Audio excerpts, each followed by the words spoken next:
함께 기도하시겠습니다.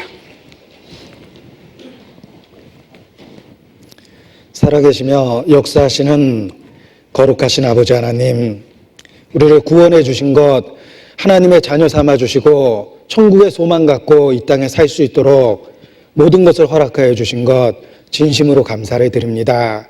이 시간 하나님 앞과 그리스도 예수 안에서 저희가 한자리에 함께 모였습니다.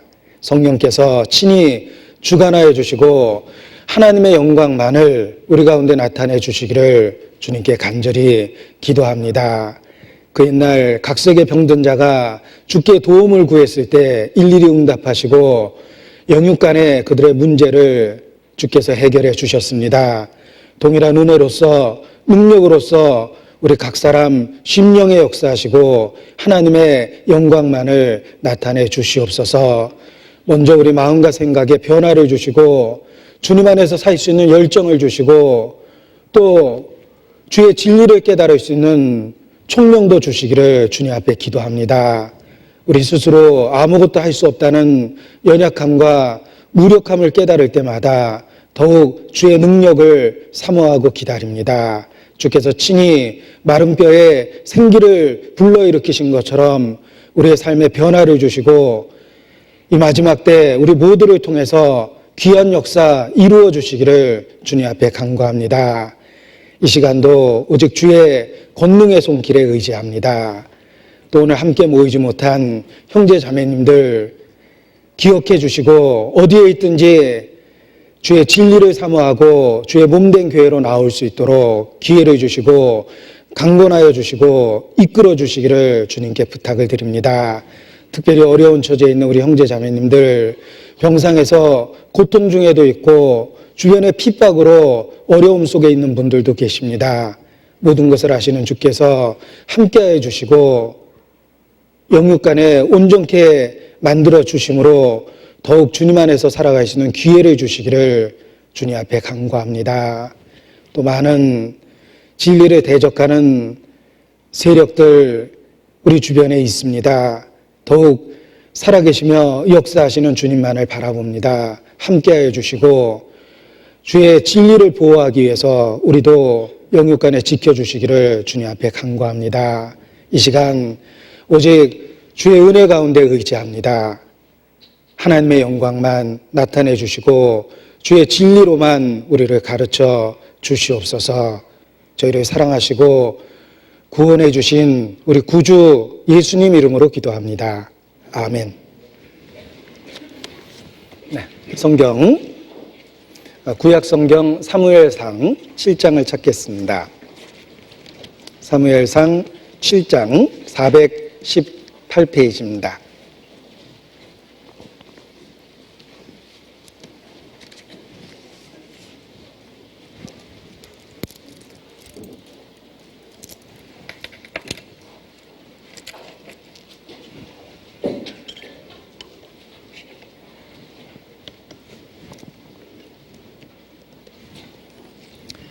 사무엘상 7장 1절부터 제가 읽어드리겠습니다. 기럇 여아림 사람들이 와서 여호와의 궤를 옮겨 산에 사는 아비나답의 집에 들여놓고 그 아들 엘리야사를 거룩히 구별하여 여호와의 궤를 지키게 하였더니 궤가 기럇 여아림에 들어간 날부터 20년 동안을 오래 있은지라. 이스라엘 온 족속이 여호와를 사모하니라. 사무엘이 이스라엘 온 족속에게 일러 가로되 너희가 전심으로 여호와께 돌아오려거든 이방 신들과 아스타돛을 너희 중에서 제하고 너희 마음을 여호와께로 향하여 그만 섬기라. 너희를 블레셋 사람의 손에서 건져내시리라. 이에 이스라엘 자손이 바알들과 아스타돛을 제하고 여호와만 섬기니라. 사무엘이 가로되 온 이스라엘은 미스바로 모이라. 내가 너희를 위하여 여호와께 기도하리라 하매 그들이 미스바에 모여 물을 길어 여호와 앞에 붓고 그날에 금식하고 거기서 가로되 우리가 여호와께 범죄하였나이다 하니라. 사무엘이 미스바에서 이스라엘 자손을 다스리니라. 이스라엘 자손이 미스바에 모였다 함을 블레셋 사람이 듣고 그 방백들이 이스라엘을 치러 올라온지라. 이스라엘 자손이 듣고 블레셋 사람을 두려워하여 사무엘에게 이르되 당신은 우리를 위하여 우리 하나님 여호와께 쉬지 말고 부르짖어 우리를 블레셋 사람의 손에서 구원하시게 하소서. 사무엘이 젖먹는 어린 양을 취하여 온전한 번제를 여호와께 드리고 이스라엘을 위하여 여호와께 부르짖으매 여호와께서 응답하셨더라. 사무엘이 번제를 드릴 때 블레셋 사람들이 이스라엘과 싸우려고 가까이 오매 그날에 여호와께서 블레셋 사람에게 큰 우레를 발하여 그들을 어지럽게 하시니 그들이 이스라엘 앞에 패한지라. 이스라엘 사람들이 미스바에서 나가서 블레셋 사람을 따라 벳갈 아래에 이르기까지 쳤더라. 12절로 14절은 같이 읽겠습니다. 사무엘이 돌을 취하여 미스바와 센 사이에 세워 가로되 여호와께서 여기까지 우리를 도우셨다 하고 그 이름을 에벤에셀이라 하니라. 이에 블레셋 사람이 굴복하여 다시는 이스라엘 경내에 들어오지 못하였으며 여호와의 손이 사무엘의 사는 날 동안에 블레셋 사람을 막으시매 블레셋 사람이 이스라엘에게서 빼앗았던 성읍이 에그론부터 가드까지 이스라엘에게 회복되니 이스라엘이 그 사방 지경을 블레셋 사람의 손에서 도로 찾았고 또 이스라엘과 아모리 사람 사이에 평화가 있었더라. 성경 66권 중에 많은 부분이 역사라는 형식으로 기록되어 있습니다. 과거에 있었던 그 사건을 구체적으로 기록하셨습니다. 하나님께서 역사라는 형식으로 성경의 대부분을 기록하신 것은 역사를 통해서 우리를 교훈하시기 위해서입니다. 역사는 교훈이며 경계가 되며 거울이 된다고 말씀하셨습니다. 그래서 역사라는 과거에 있었던 사건을 기록하심으로 신앙생활하는 모든 세대의 사람들에게 교훈을 주고자 하셨습니다. 우리는 이 역사 이야기를 통해서 오늘 우리가 겪고 있는 일에 대한 교훈을 얻을 수 있고 거울과 경계로 삼을 수 있습니다. 하나님의 뜻을 구하고 간절한 마음과 기도 가운데 성경을 읽으면 성령께서 수천 년 전에 있었던 그 사건을 통해서 오늘 이 시간 현대를 살아갈 수 있는 지혜와 능력을 줍니다. 성령께서 기록된 말씀을 통해서 바로 오늘 우리에게 필요한 말씀을 주신다라고 말할 수 있습니다. 따라서 수천 년 전에 있었던 사건이지만 이 시대에 우리가 신앙생활하는데 필요한 직접적인 교훈을 본문을 통해서 얻을 수 있습니다. 본문의 상황은 이러합니다. 이스라엘 역사 속에 출애굽이 있었습니다. 400여 년의 애굽에서의 노예 생활을 마치고 모세의 인도 아래 그들은 이집트에서 탈출했습니다. 그리고 광야 40년을 거쳐서 가나안 땅, 약속의 땅에 들어왔습니다. 그리고 가나안 7족속과의 전쟁을 통해서 마침내 가나안 땅을 점령하게 됩니다. 그 여호수아가 가나안 땅을 정복하는 과정이 약 햇수로 7년 정도 걸렸습니다. 그 전쟁의 기간을 통해서 마침내 약속의 땅을 차지하게 됩니다. 여호수아가 죽은 이후에 이스라엘의 초대왕 사울이 세워지기 전까지 약 350여 년 동안 13명의 사사들에 의해서 이스라엘이 다스림, 가르침을 받았습니다. 사사라는 말은 지도자 또는 재판자라는 뜻을 갖고 있습니다. 약 350여 년 동안 사사들이 활동했던 시대가 있었습니다. 그 사사들 중에 운니엘, 기드온, 입다, 또 삼손과 같은 우리가 기억해낼 수 있는 인물들이 있습니다. 그 사사시대의 마지막 사사라고 이야기할 수 있는 사람이 바로 사무엘입니다. 오늘 읽은 이 본문은 바로 마지막 사사였던 사무엘의 활동 시기에 있었던 사건입니다.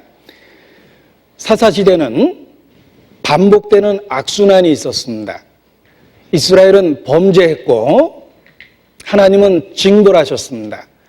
그리고 그 징벌 가운데 고통을 받는 중에 그들은 돌이켰습니다. 회개했습니다. 그리고 하나님은 다시 그들에게 은혜를 주십니다. 그러나 불행하게도 회복된 그들은 다시 하나님 앞에 범죄하게 됩니다. 하나님은 다시 징벌하셨고, 그리고 그들은 징벌 가운데 회개하게 됩니다. 그리고 회개하는 그들을 하나님은 다시 회복하시고 구원해 주셨습니다. 사사기를 읽다 보면 그와 똑같은 패턴으로 이야기가 반복되고 있다는 것을 알게 됩니다. 불행하게도 그들은 돌이키고 곧장 가지 못하고 다시 불행한 역사를 반복했습니다. 그 혼란과 혼돈의 시대가 바로 사사시대라고 말할 수 있습니다. 그 사사시대에 대한 기록이 얼핏 보면 연속적인 실패에 대한 기록이다라고 생각할 수 있습니다. 그러나 다시 한번 관점을 바꿔보면 하나님이 참으로 오래 참으셨다라는 실물 교훈이 됩니다. 끊임없이 반복해서 실패하는 그들에 대해서 하나님은 참으로 오래 참으시고 그들을 매번 붙잡고 일으켜 세워주셨습니다. 따라서 연속되는 실패에 대한 기록이지만 어떤 의미에서 하나님의 은혜가 넘치는 그러한 내용이라고 말할 수도 있습니다. 우리의 삶 속에서도 우리는 혹 불행하게 잘못을 반복할 때가 있습니다. 그러나 하나님께서 그리스도 안에서 끊임없이 우리를 돌이키고 다시 한번 기회를 준다라는 것을 깨달을 때가 있습니다. 그 사람은 개인적으로 사사시대와 같은 혼돈의 시대를 보내고 있습니다. 이제 그러한 상황에서 벗어나서 정상적인 신앙생활하는 것이 필요합니다. 아무튼 오늘의 본문은 그 사사시대의 혼돈을 반영하고 있는 시대입니다. 이제 마지막 사사라고 할 수 있는 사무엘의 활동 시기입니다. 사무엘 이후에 이스라엘의 초대 왕인 사울이 세워집니다. 그 직전의 이야기가 바로 오늘 본문의 배경입니다. 이스라엘에게는 많은 대적이 있었습니다. 성경 속에 나타난 이스라엘의 대적을 살펴보면 이집트에서 노예 생활했을 때는 그들을 지배하고 있었던 이집트 자체가 이스라엘의 큰 대적입니다. 출애굽해서 광야 생활을 했을 때는 광야의 떠돌이 족속인 아말렉, 그들이 이스라엘의 주 대적이었습니다. 가나안 땅에 들어왔을 때는 가나안 7족속이 그들의 당면한 대적이었습니다. 그리고 7족속을 어느 정도 점령한 이후에 해양민족이었던 블레셋, 그들이 가나안 땅에 배를 타고 쳐들어와서 해안가를 중심으로 도시를 형성하고 있었습니다. 그 블레셋이 주 대적이었습니다. 그리고 어느 정도 그들을 지배했을 때 이제 주변의 나라들, 역사에서 살펴보면 아시리아라든지 바벨론이라든지 페르시아라든지 헬라라든지 그 이후에 나타난 로마, 이와 같이 주변 나라들이 이스라엘의 주 대적이 되는 것을 발견할 수 있습니다. 이스라엘 역사를 살펴보고 그 대적의 모습을 살펴보면 참으로 다양합니다. 이집트부터 가나안 7족속 그리고 주변 나라에 이르기까지 대적은 끊임없이 바뀌었습니다. 그러나 어느 시대든 이스라엘에게 대적은 있었습니다. 우리의 신앙생활도 그와 같은 비슷한 모습을 갖고 있습니다. 우리가 구원받을 때 우리에게 가장 큰 문제가 있었습니다. 그리고 신앙생활 가운데 그 문제는 어느 정도 해결된 것처럼 보이지만 사실 또 다른 문제가 생깁니다. 그 문제를 해결하면 이제 만사형통의 길이 열려 있는 것은 또 아닙니다. 또 다른 문제, 또 다른 어려움이 우리를 찾아옵니다. 이스라엘 역사 속에 항상 대적이 존재했던 것처럼 신앙의 대적도 모양과 모습만 바뀌지 우리의 신앙 상태에 따라서 끊임없이 우리를 찾아온다고 말할 수 있습니다. 처음에는 가나안 7족속이 주 대적이었습니다. 우리의 본성과의 싸움이 많습니다. 그리고 그 이후에 주변 나라와의 싸움이 있었던 것처럼 이제 외적인 핍박과 어려움이 있을 수도 있습니다. 이 대적의 모습을 살펴보면서 우리 자신의 신앙의 대적의 모습을 그림자처럼, 모형처럼 깨달을 때가 있습니다. 오늘 본문의 주 대적은 블레셋입니다. 팔레스타인이라고 일컬어지는 그 민족의 조상이라고 말할 수 있습니다. 영원한 이스라엘의 숙적입니다. 영원한 라이벌입니다. 바로 블레셋과의 갈등, 그들과의 싸움을 배경으로 오늘의 본문이 기록되어 있습니다. 이스라엘이 블레셋에 크게 대패했습니다. 그래서 법궤도 빼앗겼고 홈리와 비느하스는 전쟁 때 죽임을 당하기도 합니다. 홈리와 비느하스가 전쟁 때 죽임을 당하고 법궤는 빼앗기고 수치를 당합니다. 이스라엘의 그 위기, 비극적 상황이 있었습니다. 자, 블레셋은 법궤를 빼앗긴 빼앗았는데 문제는 법궤를 그들의 다곤 사당에 갖다 놓으니까 그 다음날 다곤 신상이 넘어져 있었습니다. 이상하다. 다시 이렇게 세웠는데 그 다음날 가보니까 다곤 신상이 넘어졌을 뿐만 아니라 목이 부러져 있었습니다. 하나님이 우상에 대한 징벌을 주신 겁니다. 그리고 법궤를 빼앗은 블레셋 민족에게 하나님의 독종이라는 재앙을 주셨습니다. 그들은 그 재앙 속에서 고통을 받다가 법궤를 돌려주기로 생각했습니다. 그래서 제사를 드리고 예물을 가득 실어서 이스라엘에게 돌려주었습니다. 이스라엘 민족에게는 축복의 근원인 법궤가 대적인 블레셋에게는 재앙의 원인이 되었기 때문에 그들은 돌려줄 수밖에 없었습니다. 자, 그 법궤가 저절로 돌아왔습니다. 그런데 벳세메스 사람들이 호기심 때문에 법궤를 들여다보다가 5만 70여 명이 죽었다라고 기록되어 있습니다. 6장 19절에 보면 벳세메스 사람들이 여호와께를 들여다본 거로 그들을 치사 5만 70인을 죽이신지라 이렇게 기록되어 있습니다. 그들은 단순한 호기심 때문에 큰 재앙을 당했습니다. 그래서 법궤를 두려워하게 됩니다. 그래서 자기들이 그 법궤를 관리하지 못하고 기럇 여아림 거민들에게 법궤를 보냅니다. 이 기럇 여아림 사람들은 법궤를 받기는 받았는데 두려웠습니다. 그래서 그들이 생각해낸 방법이 산에 사는 아비나답의 집에, 아주 조금 주거민들이 있는 곳으로부터 멀리 떨어져 있는 산에 사는 아비나답의 집에 들여놓고 엘리야사를 구별해서 법궤를 지키게 했습니다. 그리고 20여 년 세월이 흐르고 있습니다.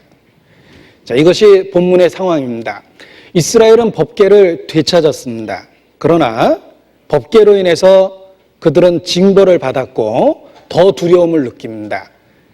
그래서 법궤를 어떤 의미에서 외진데 산에 사는 아비나답의 집에 방치해 놓은 겁니다. 그리고 그 집 아들을 구별해서 책임을 줘서 그것을 지키게 하고 20여 년을 흘려보냈습니다. 법궤는 하나님과 친밀한 교제를 이룰 수 있는 매개체가 됩니다. 그런데 하나님과의 친밀한 교제를 멀리하고 20여 년의 세월을 흘려보냈다 이렇게 말할 수 있습니다. 법궤를 특별한 사람에게 맡겨놓고 대부분의 이스라엘 사람들은 하나님과 상관없이 삶을 20여 년 살았던 것입니다. 이러한 그들의 상태가 법궤를 단지 보관하고 있는 상태지 법궤를 중심으로 하나님과의 친밀한 교제와 사귐은 없었습니다. 이것이 그때의 모습입니다. 지금도 혹 우리 가운데 그런 분이 있을 수 있습니다. 신앙을 부인하지는 않지만 하나님과의 직접적인 교제와 사귐이 없는 사람이 있습니다.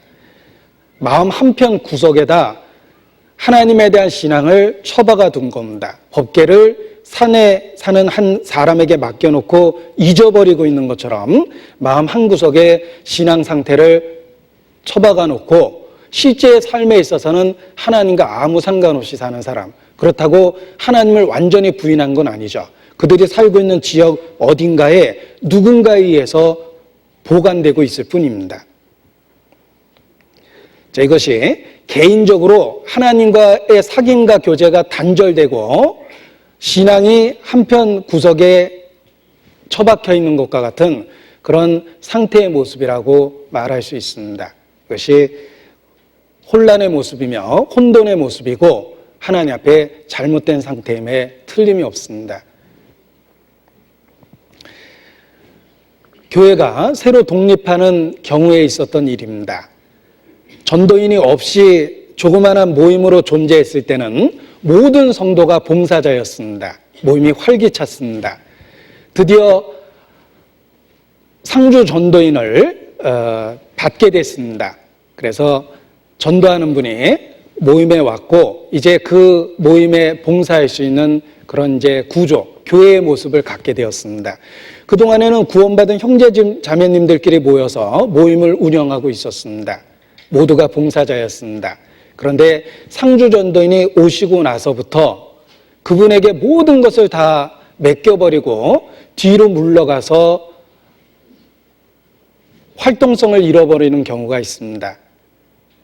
실제로 상주 전도인을 중심으로 해서 복음이 더 활발하게 역사해야 되는 것이 마땅한데 불행하게도 일꾼 하나를 따로 분리해 놓고 그에게 모든 일을 맡겨버리는 겁니다. 그래서 모두가 다 봉사자였는데 오히려 전도인이 와서부터 개인의 신앙이 활기를 잃어버리는 경우가 있습니다. 비슷한 상황이 역사적으로 예를 든다면 이와 같은 경우일 거라고 생각합니다. 법계를 특별한 사람에게 맡겨놓고 대부분의 사람들은 법계와 상관없이 삶을 사는 것입니다. 마치 전도는 특별한 사람, 교회 상주 전도인들만 전도하는 것처럼 여기고 대부분이 자신은 아무 상관없는 것처럼 뒤로 물러가 있다면 이 사사시대의 혼돈을 자신의 삶 속에서 반복하는 거다 이렇게 말할 수 있습니다. 그들은 이렇게 20여 년을 보냈습니다. 그리고 하나님은 그들 양심에 각성을 주시기 시작했습니다. 그들은 뭔가 잘못됐다는 걸 느끼기 시작했습니다. 그래서 7장 2절 뒷부분에 보면 이스라엘 온 족속이 여호와를 사모하니라 라는 말씀이 있습니다. 그들은 20여 년 법계와 상관없이 삶을 살아가면서 이것이 뭔가 잘못됐다는 것을 깨닫기 시작했던 겁니다. 그리고 특별한 사람에 의해서 보관되는 상태가 아니라 하나님과의 친밀한 교제가 회복되어야 된다라는 것을 느끼기 시작했던 것입니다. 틀림없이 하나님께서 그들 마음에 기회를 주시고자 마음을 일깨워 주신 거다 이렇게 말할 수 있습니다. 그때 사무엘이라는 지도자가 나타나서 이스라엘을 일깨웁니다. 하나님이 이스라엘을 늘 회복시켜주는 방법 중에 하나는 일꾼을 세우는 것입니다. 애굽에서 데려나오기 위해서 먼저 모세라는 일꾼을 세우셨습니다. 하나님이 우리 가운데 역사하시고자 할 때 우리 안에 정말 열정으로 가득 찬 일꾼이 세워지게 돼 있습니다. 하나님이 우리에게 전체에게 기회를 주는 것이다 이렇게 말할 수 있습니다. 하나님은 사무엘이라는 일꾼을 세웠습니다. 혼란과 혼돈의 세대에 타협된 그 시대에 사무엘과 같은 일꾼을 세웠다는 것이 하나님의 또 하나의 큰 은혜라고 말할 수 있습니다. 사무엘을 중심으로 이스라엘은 대대적인 민족적인 회개운동을 벌이게 됩니다. 그래서 미스바라는 곳에 모여서 그들은 하나님에 대한 신앙을 회복합니다. 이것이 본문의 상황입니다. 자, 사무엘에 의해서 이스라엘은 회복되게 되는데 그 회복되는 과정을 살펴보면서 우리 신앙이 어떻게 회복될 수 있는지 교훈을 얻을 수 있습니다. 하나님께 돌아와 하나님과의 관계를 회복하고 친밀한 교제와 사귐을 회복하는 방법을 본문을 통해서 배울 수가 있습니다.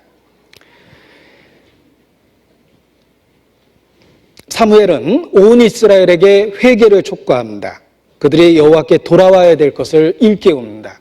그리고 다시 하나님과의 교제와 사귐을 회복해야 돼야 된다라는 것을 역설하고 기회를 만드는 것입니다. 자, 왕에게 나아가려면 합당한 예의를 갖추면서 왕에게 나가야 됩니다. 왕의 부르심을 받는데 아무 생각 없이 평상복을 입고 궁궐을 향해서 터덜터덜 걸어가지는 않을 겁니다. 긴장돼 있고 예의를 갖추고 관복을 챙기고 왕 앞에 나갈 것임에 틀림이 없습니다. 하물며 하나님, 만군의 주이신 만왕의 왕이신 하나님 앞에 나갈 때 합당한 마음가짐이 있고 합당한 절차가 필요합니다.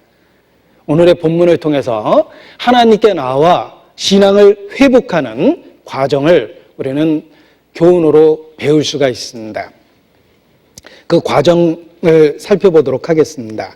3절, 사무엘이 이스라엘 온 족속에게 일러 가로되 너희가 전심으로 여호와께 돌아오려거든. 자, 신앙의 회복의 방법을 알려주고 있습니다. 이방신들과 아스타돛을 너희 중에서 제하고 너희 마음을 여호와께로 향하여 그만 섬기라. 자, 너희 마음을 여호와께로 향하라 라고 일깨우고 있습니다. 하나님께 돌아와 회복하는 첫 번째 방법은 마음을 여호와께로 향하는 것입니다. 먼저 삶의 방향을 분명히 해야만 합니다. 그래서 너희 마음을 여호와께 향하라 라고 외치고 있습니다. 우리가 바쁘게 움직이는 것도 중요하지만 더욱 중요한 것은 무엇 때문에 어디를 향해서 움직이고 있느냐가 참으로 중요합니다. 누군가가 길에서 바삐 걸음을 재촉하고 있습니다. 그 사람을 세워서 물어봅니다. 혹시 어딜 가십니까? 어딜 그렇게 바쁘게 가십니까? 하고 물어보니까 그 사람이 저도 모르겠는데요 라고 얘기한다면 그런 사람은 가둬놔야 될 사람입니다. 네. 돌아다니시면 안 됩니다. 병상에 있으셔야죠. 약은 드셨나요? 이렇게 물어봐야 되는데 바쁘게 움직였다면 뭐 이유가 있고 움직이는 방향성이 있어야 되는 겁니다. 우리 인생이 그렇습니다. 우리는 분주하게 인생을 사는데 중요한 건 바쁘고 성실하게 산다라는 것보다 더욱 중요한 것이 삶의 방향성이 있어야 됩니다. 도대체 무엇 때문에 새벽밥 먹고 하루 종일 힘들게 인생을 삽니까? 삶의 방향성을 분명히 해야 한다. 하나님과의 사귐을 회복하기 위해서 먼저 삶의 방향성을 가지라라고 이야기를 드리고 싶습니다. 불행하게도 우리는 세상과 하나님 방향성을 잃어버릴 때가 있습니다. 그 중간에서 왔다 갔다 머뭇머뭇하는 경우가 있습니다. 엘리야의 외침이 필요합니다. 너희가 어느 때까지 머뭇머뭇하겠느냐? 머뭇머뭇하면 안 됩니다. 확실한 삶의 방향성을 갖고 하루를 살아야 됩니다. 여호수아처럼 나와 내 집은 오직 여호와만 섬기겠노라 라고 선언하고 결심하는 것이 필요합니다.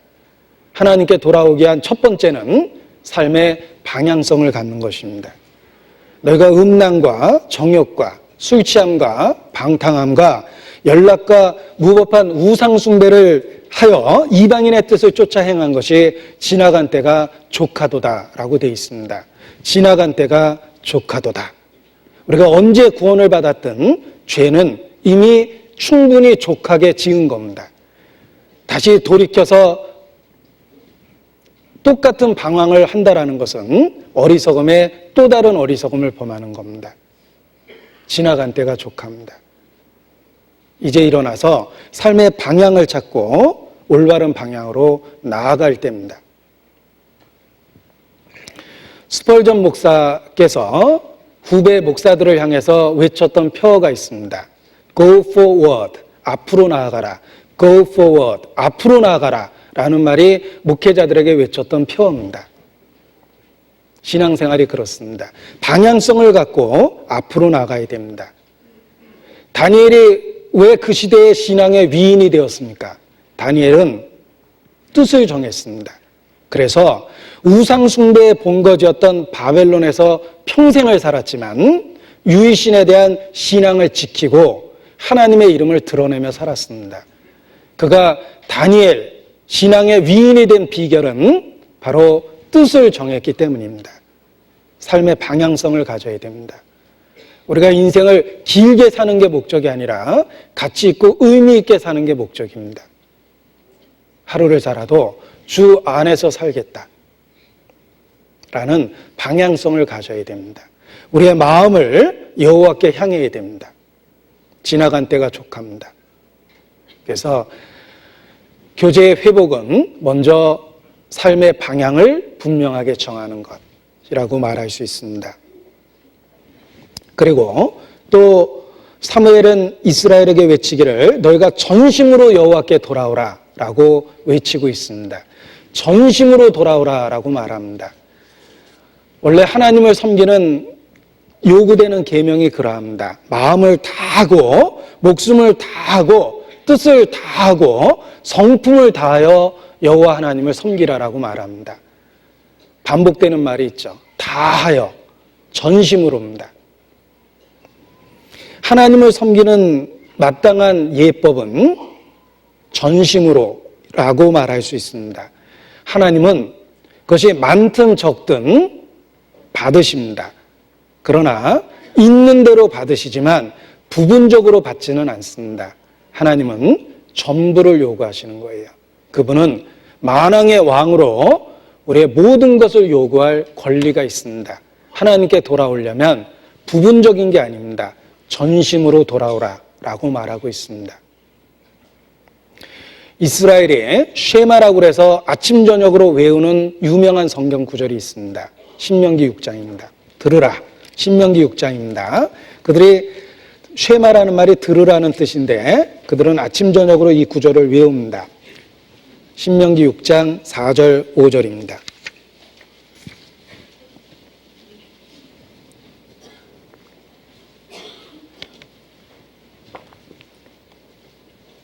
(4절) (5절)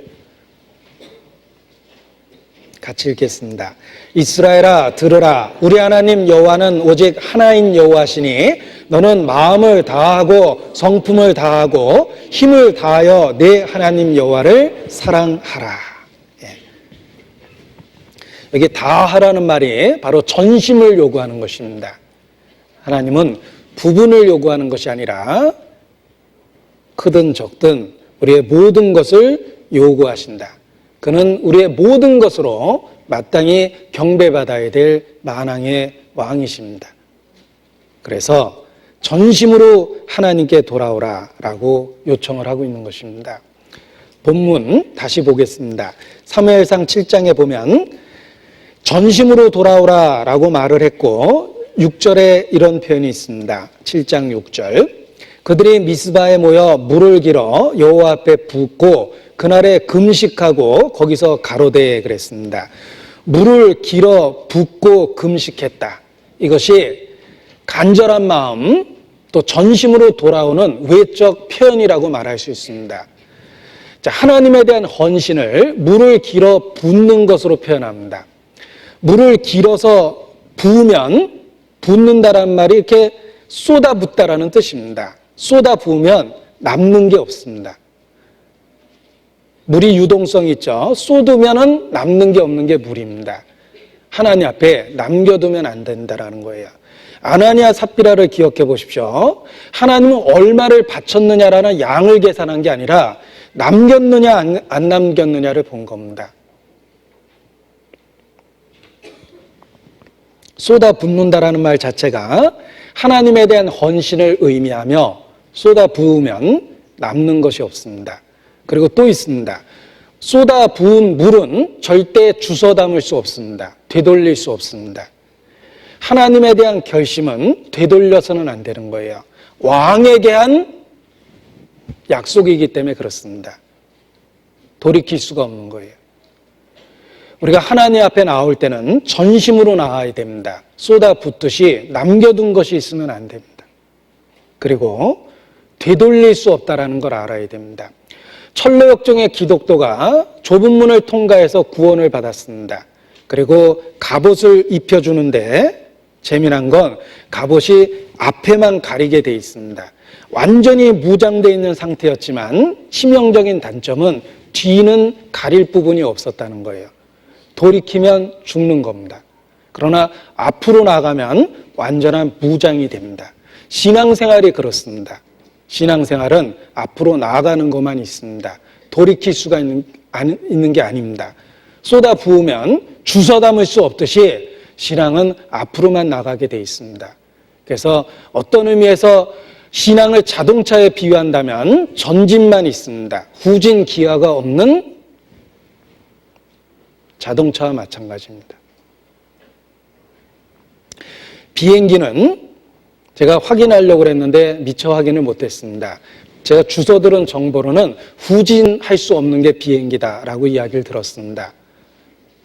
날아다니는 용도가 주 용도고 땅에서 다닐 때는 이륙을 위해서 전진은 할 수 있지만 후진할 수는 없답니다.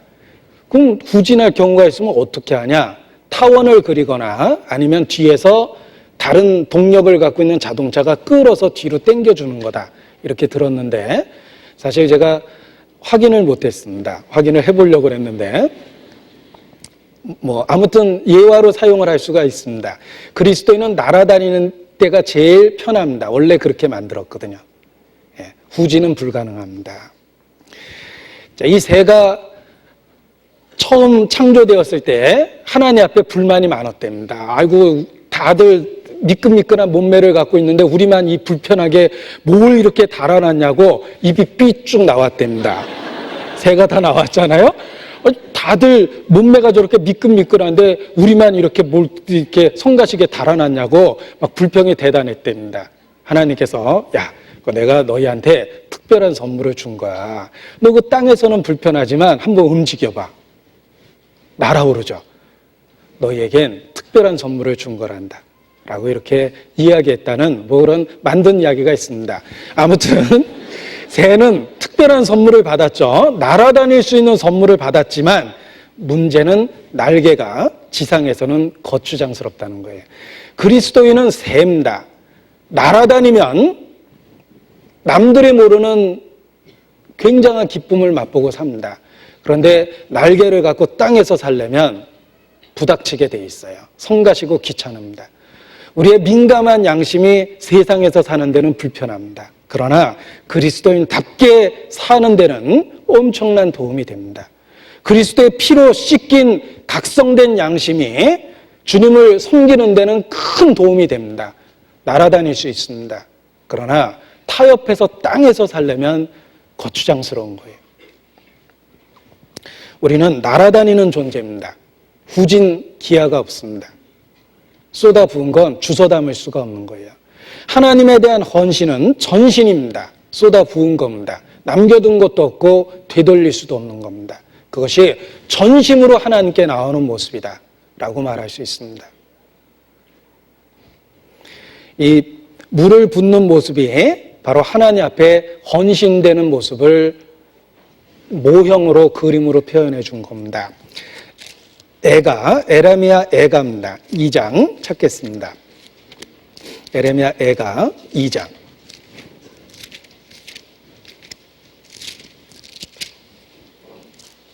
19절. 에레미야 애가 2장 19절 1146페이지 같이 읽죠. 밤 초경에 일어나 부르짖을지어다. 내 마음을 주의 얼굴 앞에 물 쏟듯 할지어다. 각 길머리에서 주려 혼미한 내 어린 자녀의 생명을 위하여 주를 향하여 손을 들지어다 하였도다. 자, 줄인 어린 자녀를 위하여 기도할 때 얼마나 간절해지겠습니까? 밤 초경에 일어나 그 간절함이 잠도 설레게 합니다.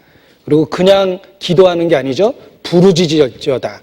정말 간절한 마음이 들어있습니다. 내 마음을 주의 얼굴 앞에 물 쏟듯 할지어다 그랬습니다.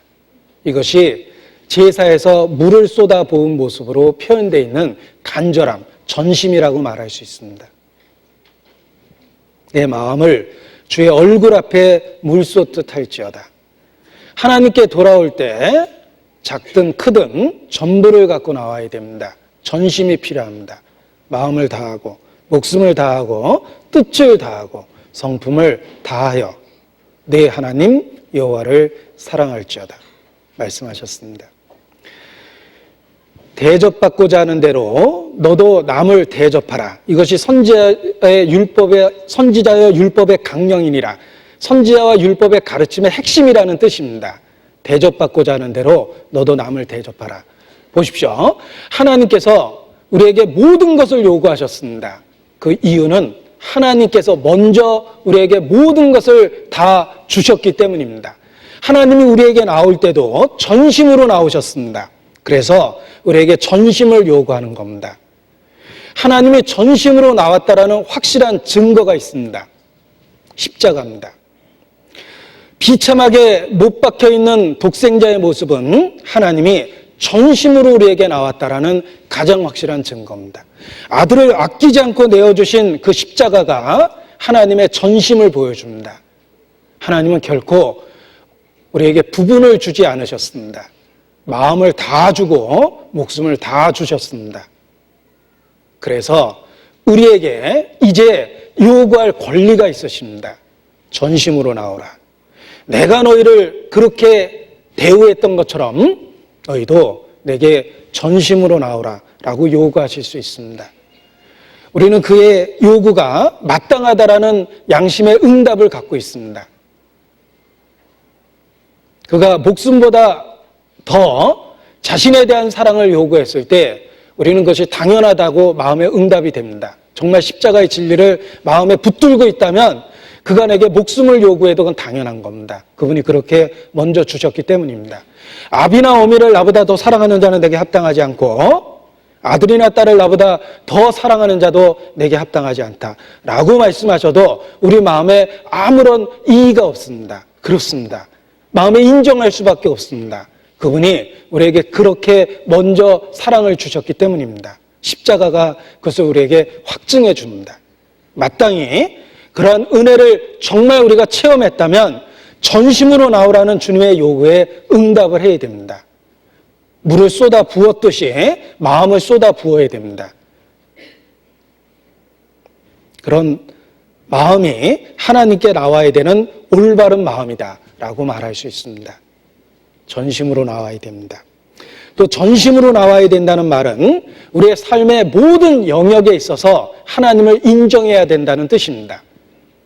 단지 마음으로 인정하고 행동으로 표현되지 않으면 잘못된 겁니다. 우리의 삶의 모든 영역 속에서 마음뿐만 아니라 내 언어 속에, 내 실제의 삶 속에 하나님에 대한 인정이 돼 있어야 됩니다. 또 내가 만나는 인간관계 속에서, 내가 살아가는 가정 속에서, 내가 아침에 출근해서 일하는 사업장에서도 하나님은 마땅히 최고의 분으로 존귀케 되는 것이 마땅합니다. 그것이 전심으로 하나님께 나오는 모습이다. 이렇게 말할 수 있습니다. 그래서 전심은 우리의 모든 마음을 쏟아붓는 것과 같으며 우리의 삶의 모든 영역에서 하나님이 하나님으로 인정되는 것이 전심으로 나오는 것이다. 이렇게 말씀드릴 수 있습니다. 그래서 인간관계 속에서, 남편과 아내라는 관계 속에서, 부모와 자식이라는 관계 속에서, 또 친구와 동료라는 관계 속에서 뿐만 아니라 사업을 하고 있는 사업장에서도 하나님을 인정하고 행실을 그리스도인답게 갖는 것이 필요합니다.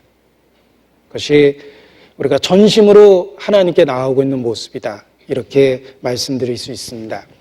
너가 이방인 중에서 행실을 선하게 가져 너희의 선한 일을 보고 권하는 날에, 권고하는 날에 하나님께 영광을 돌리게 하라 라고 말씀하셨습니다. 우리가 행실을 선하게 갖는 것이 우리의 삶의 모든 영역에서 하나님께 마음을 드린 결과다라고 말할 수 있습니다. 전심으로 하나님께 나오라 라고 요구되고 있습니다. 그리고 세 번째, 사무엘상 7장 다시 봅니다. 3절 중간 부분입니다. 너희 마음을 여호와께로 향하여 그를 섬기라. 잘못 읽었습니다. 그를 섬기라가 아니죠. 그만 섬기라. 4절, 이에 이스라엘 자손이 바알들과 아스타돛을 제하고 여호와만 섬기니라. 이 말씀의 중요한 건 만자가 중요합니다. 하나님은 사랑을 다른 사람과 나누지 않습니다. 우리가 세상에서도 남녀관계 속에서 미스김, 난 미스김도 사랑해, 미쓰리도 사랑하고 미스박도 사랑하고 미스김도 사랑해, 이런 사랑은 진정한 사랑이 아닙니다. 당신만을 사랑해, 이것이 사랑의 진정성입니다. 하물며 하나님 앞에서도 마찬가지예요. 여호와만 섬기라. 그 만자가 사랑의 진정성을 입증하는 겁니다. 이스라엘의 역사를 보십시오. 이스라엘은 한 번도 여호와를 떠나진 않았습니다. 잘 들으셔야 됩니다. 이스라엘은 한 번도 여호와를 떠나지 않았습니다. 그들은 늘 하나님을 섬겼습니다. 그럼에도 불구하고 책망받고 징벌받았습니다. 왜? 하나님을 계속해서 섬겼는데 왜 징벌을 받았습니까? 문제는 하나님도 섬기고 이방신도 섬겼기 때문입니다. 그들의 역사 속에서 하나님을 완전히 배척했던 적은 거의 찾아볼 수가 없습니다. 그들은 하나님도 섬기고 이방신도 섬겼습니다. 그것이 치명적인 잘못입니다. 여호와만 섬겨야 되는데 그들은 둘 다를 섬겼기 때문에 징벌을 받은 겁니다. 지금도 그렇습니다. 감히 하나님을 대놓고 배척하고 부인하는 사람은 거론할 대상이 아닙니다. 멸망의 자식입니다. 거론할 대상이 아닙니다. 긍휼히 여기고 눈물을 흘릴 수는 있지만 우리가 교제하면서 거론할 대상은 아닙니다. 문제는 하나님의 이름을 부르고 섬긴다고 하는 사람들 중에 두 마음을 품은 것, 그것에 대해서 거론할 필요가 있습니다. 이스라엘이 그러했습니다. 그들은 늘 여호와를 섬겼습니다. 그들의 치명적인 잘못은 이방신들과 함께 섬겼다는 것입니다. 북이스라엘의 멸망의 원인이 그러했습니다. 하나님도 섬기고 이방도 섬기고 이방신도 섬기고, 그래서 북이스라엘이 멸망한 겁니다. 열왕기하 17장입니다. 열왕기하 17장.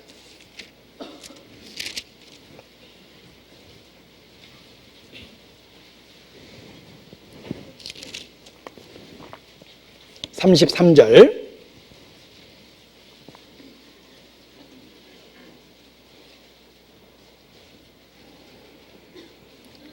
593페이지입니다. 33절 같이 읽죠. 이와 같이 저희가 여호와도 경외하고 또한 어디서부터 옮겨왔든지 그 민족의 풍속대로 자기의 신들도 섬겼더라. 하나님도 섬기고 우상 이방신도 섬기고. 40절 제가 읽겠습니다. 그러나 저희가 듣지 아니하고 오히려 이전 풍속대로 행하였느니라. 그 여러 민족이 여호와를 경외하고 또 그 아로 새긴 우상을 섬기더니 그 자자손손이 그 열조에 행한 것을 쫓아 오늘까지 그대로 하니라. 하다가 망한 겁니다. 하나님도 섬기고 다른 신도 동시에 섬겼기 때문에 그것이 멸망의 원인이 된 것입니다.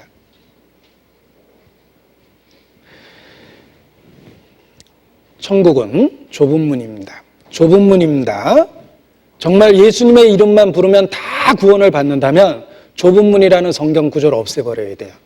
넓은 문이기 때문에.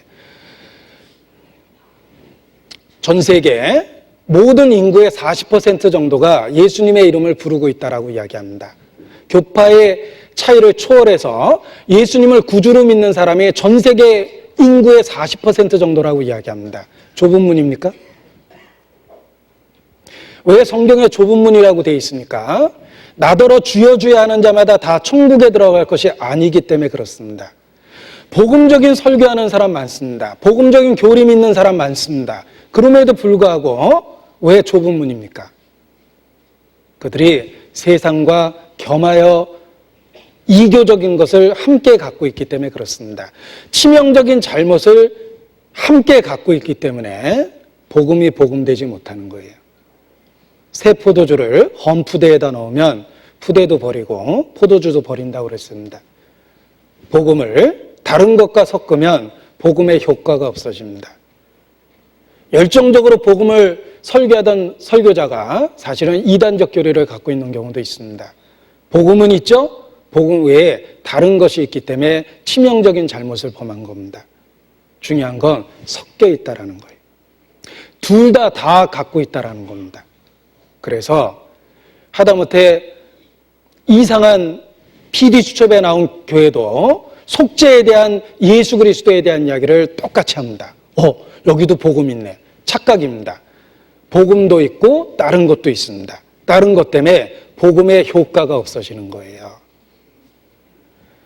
대부분의 치명적인 잘못은 유일한 그 진리에다가 다른 것을 섞었기 때문에 치명적인 잘못이 되는 겁니다. 여호와만 섬겨야 됩니다. 한 사람이 두 주인을 섬기지 못할 것이니 혹 이를 미워하면 저를 사랑하거나 혹 이를 중히 여기며 저를 경히 여김이라. 너희가 하나님과 재물을 겸하여 섬기지 못하리라. 두 개가 상극이 되는 것들이 있습니다.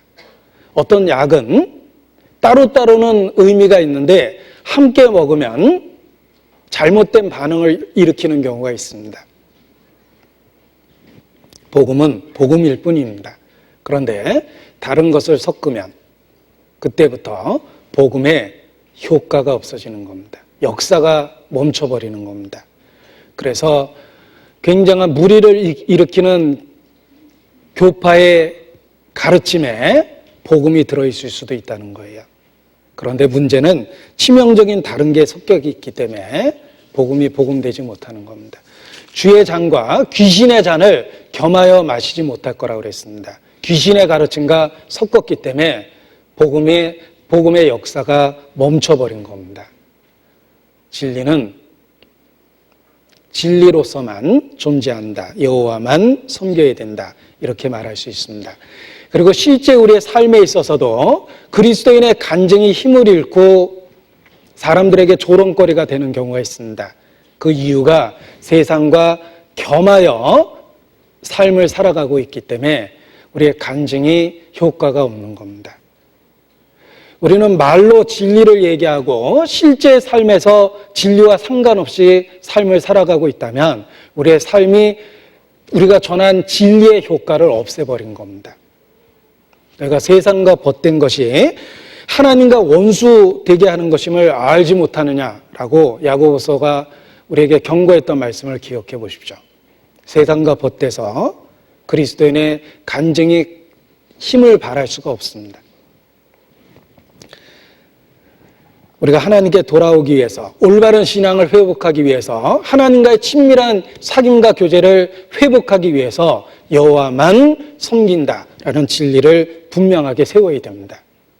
그래서 이스라엘은 여호와께 돌아오기 전에 우상을 제하기 시작했습니다. 그래서 사무엘상 7장에 보면 이방신들과 아스타롯, 바알들 이와 같은 우상들을 제하기 시작했습니다. 그리고 하나님께 돌아온 겁니다.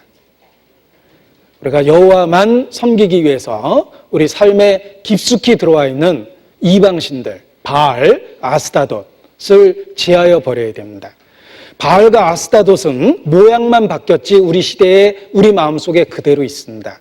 여러 가지 세상적인 것으로 우리 마음을 차지하고 있습니다. 하나님과의 진정한 친밀한 사귐을 위해서 그것을 제하여 버리는 것이 필요합니다. 바알은 농경사에서 최고로 대접받던 신입니다. 풍요를 약속했던 신이기 때문에 그렇습니다. 아스다돛은 여신입니다. 이방신들의 역사를 살펴보면 남신보다 여신이 인기를 끕니다. 왜 여신이 인기를 끌까? 올림픽을 체화할 때도 그 체화하는 장소가 제우스 신전이 아닙니다. 제우스가 로마 신 중에 최고의 신임에도 불구하고 제우스, 그리스 로마의 최고의 신이죠. 제우스 신전에서 체화하지 않습니다. 제우스의 아내가 헤라인데 헤라 신전에서 체화합니다. 여신이 더 인기가 있습니다. 여신이 인기를 끄는 이유가 있습니다. 여신의 모습은 모성애적인 표현을 담고 있습니다. 내가 무슨 짓을 해도 받아줄 것 같은 그런 포용적인 모습을 갖고 있기 때문에 여신이 인기를 끄는 겁니다. 이 시대에 바알이 있고 아스타돛과 같은 여신이 있습니다. 그저 무조건 풍요를 약속하는 만사 형통을 약속하는 종교 바알입니다. 용어는 기독교적인 용어와 형식과 명칭을 써도 실제 내용은 바알입니다.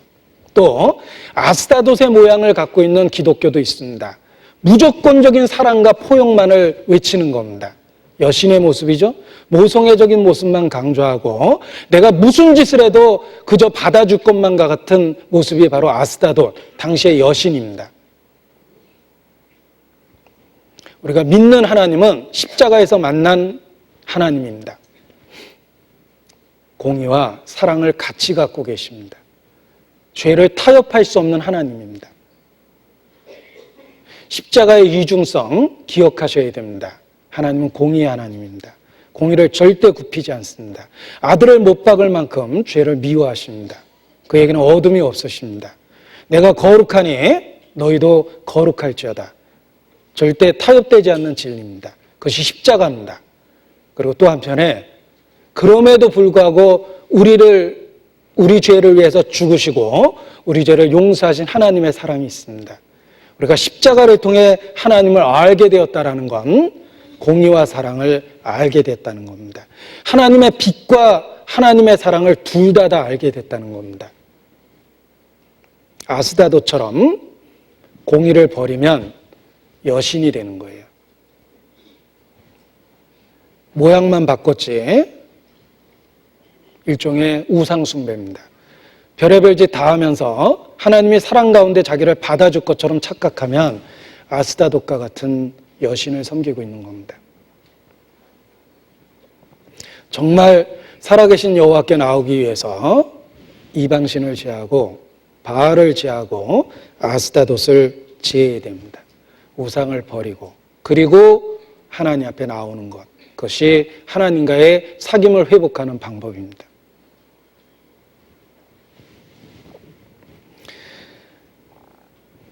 이방신을 제하는 모습 속에서 우리에게 변화가 요구되고 있다는 것을 깨달을 수가 있습니다.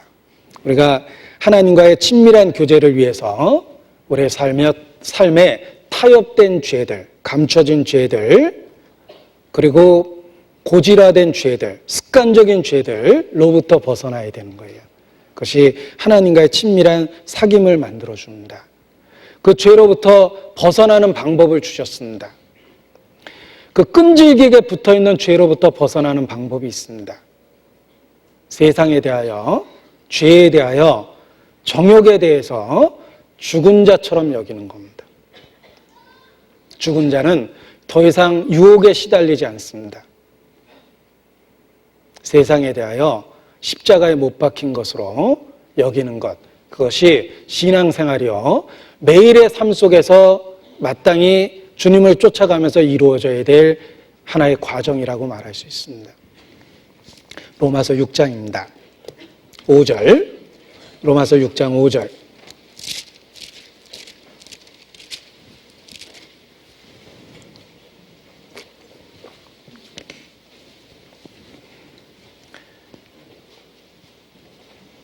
로마서 6장 5절 천천히 함께 읽겠습니다. 만일 우리가 그의 죽으심을 본받아 연합한 자가 되었으면 또한 그의 부활을 본받아 연합한 자가 되리라. 자, 부활을 본받아 연합한 자가 되기 위해서 선행 조건이 있습니다. 그의 죽으심을 본받아 연합해야만 합니다. 11절 제가 읽어드리겠습니다. 이와 같이 너희도 너희 자신을 죄에 대하여 죽은 자여 그리스도 예수 안에서 하나님을 대하여는 산 자로 여길지어다. 자, 우리가 부활의 즐거움을 누리기 위해서 선행되어야 될 조건이 있습니다. 먼저 죄에 대하여 죽은 자로 여길 때 부활의 기쁨을 누릴 수가 있는 겁니다. 부활은 죽음 그리고 그 이후에 주어진 것이 부활이기 때문에 그렇습니다. 부활의 기쁨을 누리지 못하는 이유는 세상에 대해서 자기 자신에 대해서 한 번도 죽어본 적이 없기 때문에 그렇습니다. 예수님을 믿는다라고 고백은 했지만 한 번도 자신의 삶의 변화를 추구해봤던 적이 없습니다. 그저 있는 모습 그대로 교리만 받아들였기 때문에 부활의 기쁨이 없는 겁니다. 그러나 정말 십자가의 진리를 받아들이고 주님 안에서 살겠다고 결심하고 삶의 방향을 조정하고 전심으로 주님께 부르짖기 시작하면 때마다 일마다 자신이 죽어야 된다는 것을 깨닫게 됩니다. 그래서 본성적 죄가 올라올 때 자기를 죽은 자로 여기고 죄에 대해서 승리할 수가 있는 것입니다. 그때 부활의 영이 내가 내 안에 전혀 없었던 말과 내가 전혀 할 수 없었던 행동을 하게 만들고 삶의 변화를 만드는 겁니다. 그래서 전과 전혀 다르게 바뀌었다. 정말 구원받은 이후에 삶이 바뀌었다라는 주변의 인정도 받게 되는 거라 이렇게 말할 수 있습니다. 그래서 하나님과 친밀한 교제와 사귐을 위해서라도 우리는 마땅히 우상을 제하듯 우리의 본성과의 싸움이 있어야 되고 본성적인 죄를 버리려는 결단과 의지가 있어야 된다. 그때 부활의 기쁨을 누릴 수 있다. 이렇게 말할 수 있습니다. 사무엘상 7장 다시 봅니다. 이스라엘은 말을 돌리지 않았습니다. 아주 분명하게 하나님 앞에 고백합니다. 7장 6절에 우리가 여호와께 범죄하였나이다 라고 하나님 앞에 고백합니다. 이스라엘은 죄를 핑계대지 않았습니다. 죄를 정당화시키지 않았습니다. 죄가 있을 수 있다라고 타협하지 않았습니다. 그들은 두말할 것 없이 하나님 앞에 죄를 인정하고 자백했습니다. 우리가 여호와께 범죄하였나이다. 하나님과의 친밀한 사귐을 위해서 죄를 죄로 인정하고 그 죄로부터 벗어났다는 것입니다. 우리가 죄를 짓고 더 나쁜 상황이 되는 경우가 있습니다. 죄를 지은 첫 번째보다 더 나빠지는 것은 그 죄를 마음에 정당화시켜버리는 거예요. 그러면 그 죄가 또다시 반복됩니다. 그리고 또 정당화시키면 그 죄가 또다시 반복되면서 습관이 되고 인격이 되고 그 사람의 운명을 만들어내는 겁니다. 그러나 죄는 70번에 7번이라도 타협하면 안 됩니다. 죄는 죄입니다. 우리가 범죄했다면 최선의 방법은 그 자리에서 그것을 죄로 인정하고 하나님 앞에 부르짖는 겁니다. 우리가 여호와께 범죄하였나이다 라고 죄를 죄로 인정하고 자백할 때 그 죄로부터 벗어날 수가 있는 것입니다. 죄를 짓고 더 치명적인 잘못을 하는 것은 죄에 대해서 타협해버리는 것, 죄에 대한 정의를 바꾸거나 그 정도는 괜찮다거나 나는 원래 수준이 그 정도밖에 안 된다거나 그런 식으로 적당하게 타협하면 틀림없이 죄가 반복됩니다. 그러나 죄는 70번에 7번 똑같은 죄를 짓는다 하더라도 죄는 죄입니다. 하나님의 은혜의 보좌 앞에 서서 엎드러져서 수천 번이라도 자백을 해야 돼요. 그것이 죄를 죄로 깨닫는 방법이요, 죄를 벗어날 수 있는 방법이기도 합니다. 우리가 여호와께 범죄하였나이다. 또 이스라엘이 하나님과의 사귐을 회복하기 위해서 그들은 함께 모였습니다. 미즈바라는 곳에 함께 모였습니다. 자, 수년 전 미스바 구국기도회라는 그 편말을 제가 여러 번 봤던 적이 있습니다. 미스바 구국기도회가 성경에 있는 이 사건을 흉내낸 겁니다. 이스라엘이 국가적 위기에 부딪혔을 때 그들이 모여서 국가적 위기를 해결하고자 함께 부르짖었던 것이 미즈바입니다. 바로 이 시대의 대한민국에 미즈바의 사건이 필요하다라는 의미에서 성회의 이름을 미즈바 구국기도회라고 아마 붙였을 겁니다. 우리도 함께 모여서 공동의 일원으로서 공동체로서의 책임을 지고 하나님께 부르짖는 게 필요합니다. 하나님은 우리를 교회라는 무리 속에 두셨습니다. 우리가 그 공동체의 일원으로서 책임의식이 있어야 됩니다. 너희가 함께 짐을 지라라는 말씀도 있고 각각 자기 짐을 지라라는 말도 있습니다. 우리가 질병이나 생활고 같은 경우 인간적 갈등 이런 것은 각각 짊어져야 될 짐일 겁니다. 그러나 교회적인 문제가 있습니다. 함께 짊어져야 될 짐인데 우리가 미즈바라는 함께하는 모임이 필요합니다. 공동의 문제를 같이 걱정하고 같이 의논하고 함께 참여해서 해결하는 것이 필요합니다. 하나님과의 친밀한 사귐을 회복하기 위한 방법 중에 하나가 그들의 미즈바에 함께 모였다는 것입니다. 두세 사람이 내 이름으로 모인 것에 나도 그들 중에 있다라는 약속의 말을 기억해 보십시오. 우리가 정말 주님을 사랑하는 마음으로 주의 뜻을 이루고자 모이면 주님이 우리 가운데 계십니다. 단지 계시는 정도가 아니죠. 그가 주가 되시며 그가 활동하시고 역사하십니다. 따라서 그 옛날 이스라엘에서 이루었던 그 놀라운 역사, 공생애 동안 이루었던 놀라운 역사가 우리 가운데 재현되며 초대교회의 놀라운 역사가 우리 가운데 재현될 수가 있는 것입니다. 우리에게도 미즈바가 필요합니다. 함께 모이는 것이 필요합니다. 마음을 같이 하는 것이 필요합니다. 형제가 연합하여 동거함이 어찌 그리 선하고 아름다운고, 감탄형이죠. 하나님이 가장 감탄형으로까지 표현하신 것이 성도들이 함께 모여서 주님의 뜻을 이루고자 하는 모습입니다. 우리가 왜 함께 모입니까? 하나님의 뜻을 우리 가운데 이루고자 하는 열정으로 모인 겁니다. 그 가운데 주님은 함께 하시며 그 옛날 사도들을 통해서 이루었던 놀라운 초대교회 역사를 우리 가운데 그대로 이루십니다. 그래서 주님과의 친밀한 사귐과 교제를 위해서 공동의 모임, 미즈바, 함께하는 모임이 필요하다라고 말할 수 있습니다. 그리고 이스라엘은 하나님께 부르짖었습니다. 간절하게 부르짖었습니다.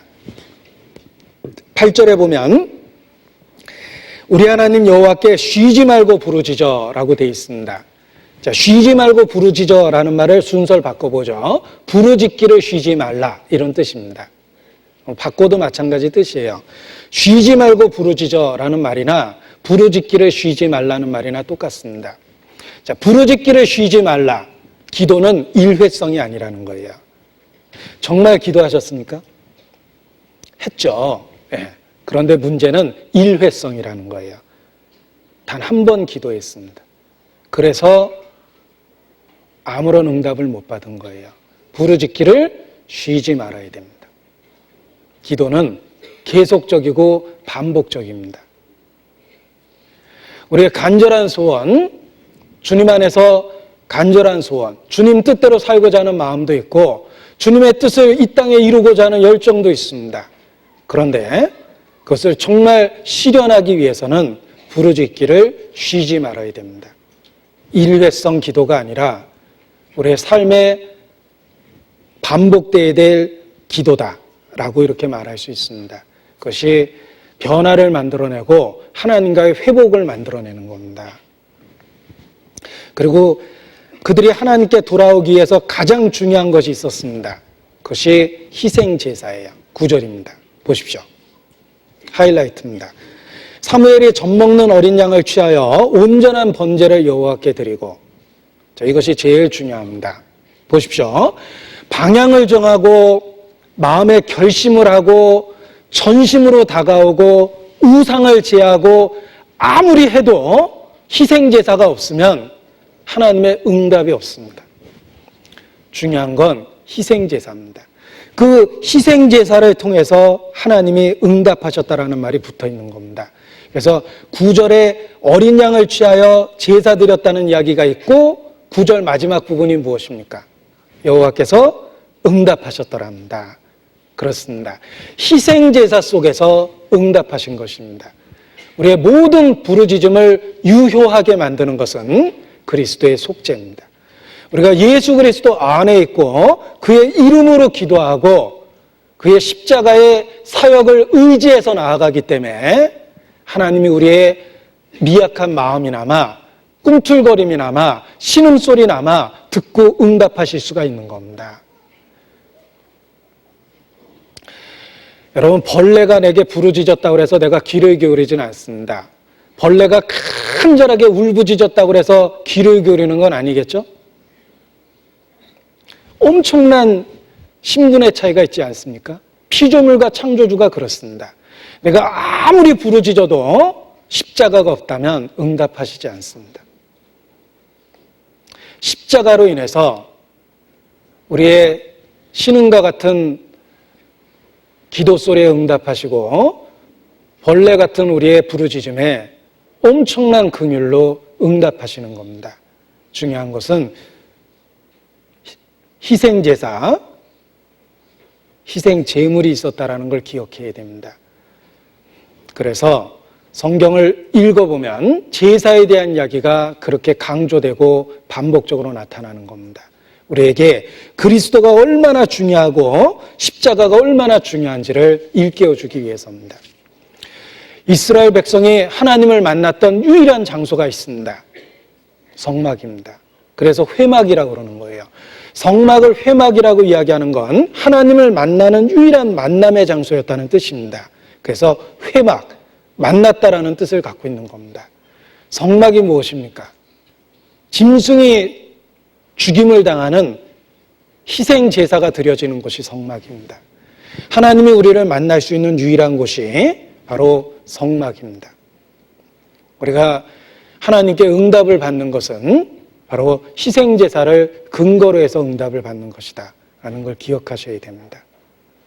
그래서 영원토록 내야 할 말, 예수의 피밖에 없네 라고 우리 마음에 찬송을 영원토록 부를 수밖에 없습니다. 어떤 유행가 가사를 얼핏 들어보니까 Nobody but you 그러더라고요. Nobody but you 그러는데 제가 그게 무슨 말인지 잘 몰랐다가 잘 생각해 보니까 Nobody but you 당신 외에는 아무도 없어요 이런 뜻이더라고요. Nobody but you 너무 좋은 말 아닙니까? 예수 그리스도 생각이 났습니다. 내가 길이요 진리요 생명이니 나로 말미암지 않고는 아버지께로 올 자가 없느니라. 천하 인간에게 구원 얻을 만한 다른 이름을 주신 일이 없음이니라. 그 말이 딱 예수님한테 어울리는 말이라는 걸 알았어요. 하나님이 우리를 만나주시는 유일한 이유는 십자가입니다. 희생 제물이 있었기 때문에 응답해 주실 수 있었다. 자, 블레셋이 쳐들어왔습니다. 이스라엘에 모였다는 것을 보고 위기감을 느꼈겠죠? 이 블레셋은 틀림없이 이스라엘을 예의주시하고 있었을 겁니다. 그들이 우세를 갖고 있었고 이스라엘을 점령하고 있었고 약탈하고 있었던 상태입니다. 틀림없이 그들의 행동을 예의주시하고 있었는데 미스바에 모여서 막 성회를 하니까 긴장이 됐을 겁니다. 그래서 아예 선공을 한 겁니다. 치고 들어왔습니다. 그러나 하나님은 이스라엘과 함께 계셨고 큰 우레로 이스라엘이 블레셋을 물리칠 수 있도록 만들어 주십니다. 하나님이 큰 우레를 통해서 블레셋을 혼돈케 만들었고 이스라엘이 승리할 수 있도록 만들어 주셨습니다. 하나님의 직접적인 개입으로 이스라엘은 승리했다라는 것을 알 수가 있습니다. 자, 인간이 소리를 쳐서 큰 소리를 쳐서 낼 수 있는 한계가 있습니다. 큰 우레는 인간이 외쳐서 낼 수 있는 소리와 비교되지 않습니다.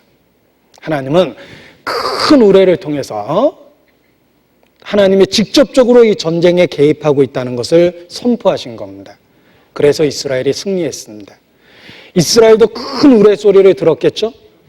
하나님이 우리와 함께 계시다는 확신이 있었을 겁니다. 그래서 더욱더 용감하게 싸웠고 그들은 승리할 수 있었습니다. 하나님은 응답하셨고 직접적으로 그 전쟁에 참여하신 것입니다. 그래서 20여 년 만에 블레셋과 싸움에서 놀라운 승리를 거두었습니다. 그것도 전혀 준비되지 않은 상태에서 습격을 받았음에도 불구하고 승리할 수 있었습니다. 이것이 하나님이 직접적으로 역사하신 결과라는 것을 알 수가 있습니다.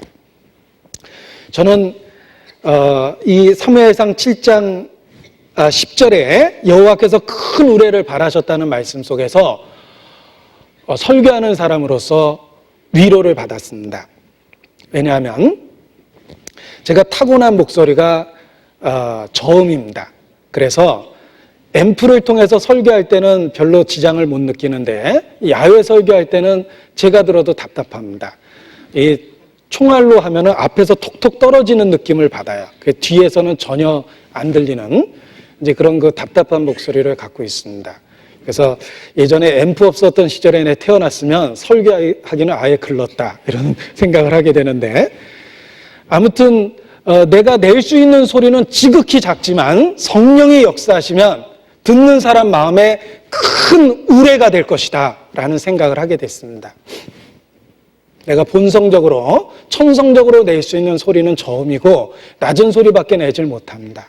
그러나 정말 하나님이 함께 하시면 그 사람 마음속에는 큰 우레로 울릴 것이다 라는 생각을 하면서 굉장한 위로를 받았어요.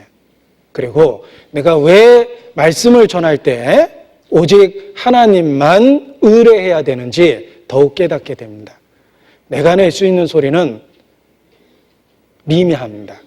뒤에서 들리지도 않을 소리고 앰프 없이는 전혀 설교하기 불가능한 목소리입니다. 그러나 성령이 함께 하시면 작은 소리지만 마음속에는 우레로 바꿔주실 거다라는 생각을 했습니다. 그래서 개인적으로도 큰 위로를 받았습니다. 자, 이스라엘은 블레셋과의 전쟁에서 승리했습니다. 그런데 전쟁의 모습을 잘 살펴보면 이스라엘은 가만히 있었는데 블레셋이 쳐들어오다가 심장마비로 죽어 자빠진 게 아닙니다. 하나님은 큰 우레를 바라셨고 이스라엘은 칼을 들고 나가서 직접 전쟁을 했고 승리했던 겁니다. 이스라엘은 전쟁에 참여했고 참여할 수 있는 기회를 준 거예요.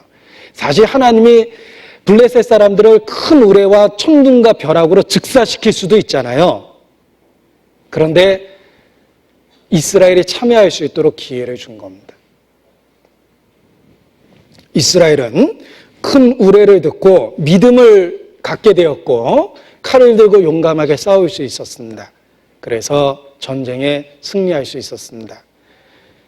잘못된 가르침 중에 하나, 성령을 의지해야 된다라는 걸 강조하면서 말은 그럴듯합니다. 실제적으로는 아무런 자신의 참여가 없는 분이 있습니다. 아이고 우리가 한다고 되나, 하나님이 하셔야지. 그리고 자기는 아무것도 안 합니다. 잘못된 겁니다. 정말 하나님이 함께 하신다는 걸 믿는다면 칼을 들고 일어나게 돼 있어요. 믿음은 행동을 유발시킵니다. 정말 믿음이 있다면 행동하게 돼 있습니다. 정말 믿음이 있다면 가만히 있으면 그 사람이 구원받는 게 아니죠. 내가 믿음이 생겼다면 가서 강팍해 보이는 사람 앞에서도 입을 엽니다. 하나님이 함께 하신다는 확신이 있기 때문에 그러는 거예요. 그런데 성령을 의지한다라는 말장난을 갖고 뒤에 물러가서 가만히 있으면 악하고 게으른 종입니다. 그러면서 자기가 높은 경제에 올라와 있는 것처럼 말장난을 치면 사람한테는 통할지 모르겠습니다. 잠시 후에 하나님 앞에 가면 놀래고 당황하고 절망할 겁니다. 정말 믿음이 있다면 진정한 믿음은 행동을 유발시킵니다. 그래서 그리스도인이 강해지는 거예요. 다윗이 믿음이 있었기 때문에 물맷돌을 잡은 거예요. 타고난 용사 6가지 무기를 갖고 무장되어 있었던 골리앗 앞에 믿음이 있었기 때문에 돌멩이 5개 들고 물매 들고 앞에 나설 수 있었던 겁니다. 진정한 믿음이 있다면 행동하게 되어 있습니다. 뒤로 물러가 아무것도 하지 않으면서 마치 하나님이 역사해야 되기 때문에 그렇다라고 말장난만 하고 자기가 높은 경제에 있는 것처럼 자기를 속이면 악하고 게으른 종입니다. 인간의 역할이 있다. 인간이 참여할 수 있는 몫을 주셨다. 기회를 주셨다. 하나님은 큰 우레를 바라시고 이스라엘의 칼을 통해서 승리를 만들어낸 겁니다. 이스라엘은 큰 승리를 하게 됩니다. 그래서 거기에 아주 희망적인 이야기가 있죠. 블레셋 통치로부터 드디어 벗어났고 잃어버린 땅을 찾았고 아모리 사람과의 평화도 이루어졌습니다. 사람의 행위가 여호와를 기쁘시게 하면 원수라도 화목하게 하신다 그랬습니다. 이스라엘이 하나님께 전심으로 돌아갔기 때문에 아모리 사람과의 평화도 이루어지고 그리고 잃어버렸던 땅도 되찾았던 겁니다. 그런데 이 승리에 대한 기록이 참으로 의미가 있습니다. 그 승리한 곳을 에벤에젤이라고 그랬습니다. 에벤에셀이라고 이렇게 불렀는데 사실 에벤에셀은 20년 전에 이스라엘이 철저하게 패배했던 곳이 에벤에셀입니다. 똑같은 이름을 갖고 있는 그곳에서 굴욕적인 패배를 당했습니다. 그런데 20여 년 만에 승리했죠. 똑같은 에벤에셀이 승리의 장소로 바뀌었던 겁니다. 사무엘상 4장입니다. 1절.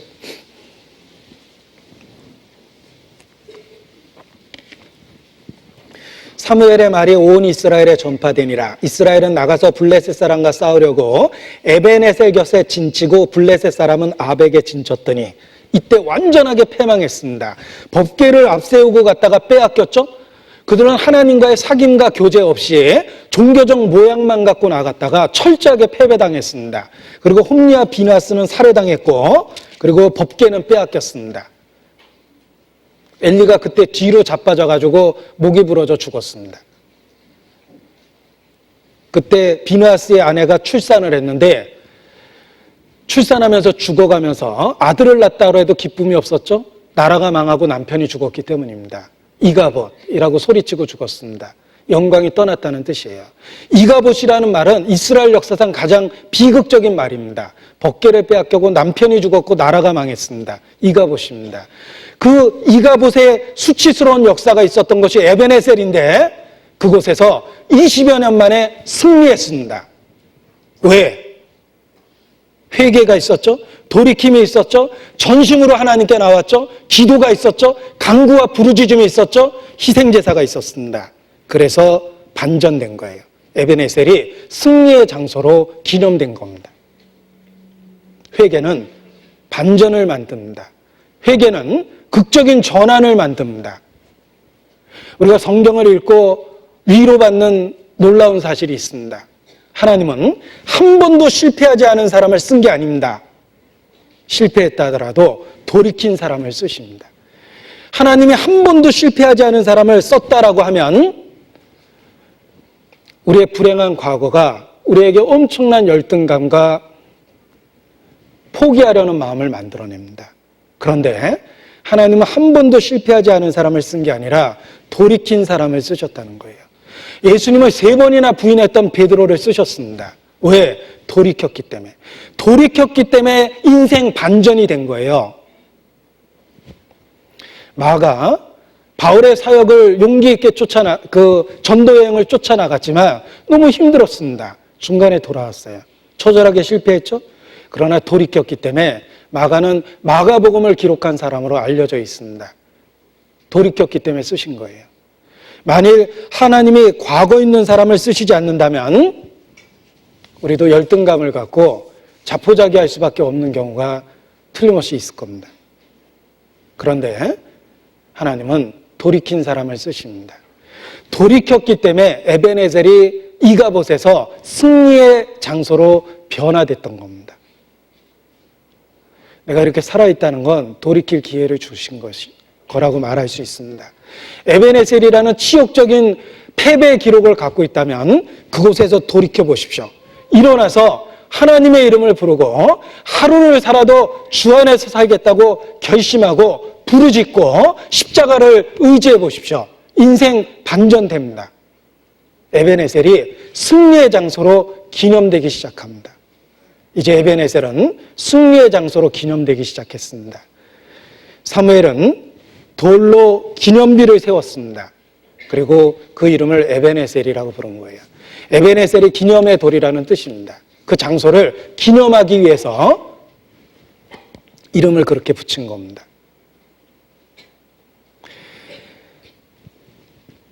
그 사실을 기억하고 기념하기 위해서 돌을 세운 겁니다. 자, 보십시오. 사무엘상 7장입니다. 12절. 사무엘이 돌을 취하여 미스바와 센 사이에 세워 가로되 여호와께서 여기까지 우리를 도우셨다 하고 그 이름을 에벤에셀이라 하니라. 여호와께서 여기까지 우리를 도우셨다라고 기념비를 세웠죠. 에벤에셀, 도움의 돌. 아까 제가 기념의 돌이라고 그랬죠. 도움의 돌이라는 뜻입니다. 하나님이 여기까지 도와주셨다라는 의미를 갖고 있습니다. 자, 우리는 어떤 사건을 기념하기 위해서 사진을 찍습니다. 아니면 어떤 인물을 기념하기 위해서 흉상과 동상을 만듭니다. 또는 어떤 중요한 역사적 사건을 기억하기 위해서 기념비를 세우기도 합니다. 우리가 살아가고 있는 곳을 돌아다니다 보면 위인을 기념하는 동상과 흉상도 있고 사건을 기념하는 기념비도 있습니다. 그 사건을 잊지 말자, 이런 뜻입니다. 에벤에셀이 그런 뜻입니다.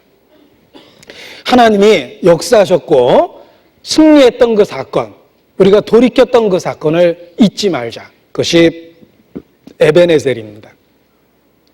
우리 삶 속에 에벤에셀이 수없이 있습니다. 하나님이 우리의 삶 속에 직접적으로 역사해서 놀라운 반전을 이룬 사건들이 많습니다. 일단은 구원의 사건이죠. 내가 구원받은 것이 최고의 기념해야 될 에벤에셀입니다. 소망도 없었고 하나님도 없었고 본성과 정욕만 있었고 삶의 의미도 없었습니다. 그러한 내가 십자가의 예수 그리스도를 만나서 인생 반전, 전혀 다른 하나님의 자녀가 됐습니다. 말이 바뀌었고 삶의 목표가 바뀌었고 의미가 생겼습니다. 인생 에벤에젤이 이루어진 거예요. 자기가 구원받은 것 에벤에젤 기억하고 잊어서는 안 됩니다. 우리가 기억해야 될 최고의 에벤에젤은 주께서 나 같은 죄인을 살리셨다는 구원의 사건입니다. 그리고 우리의 삶 속에서 얼마나 많은 하나님의 도움이 있었습니까? 바울의 고백처럼 나의 나 된 것은 오직 하나님의 은혜라 라고 우리도 고백할 수밖에 없는 수없이 많은 사연을 갖고 있습니다. 우리가 하나님 없이 홀로 신앙생활했다면 여기 남아있을 사람 아무도 없습니다.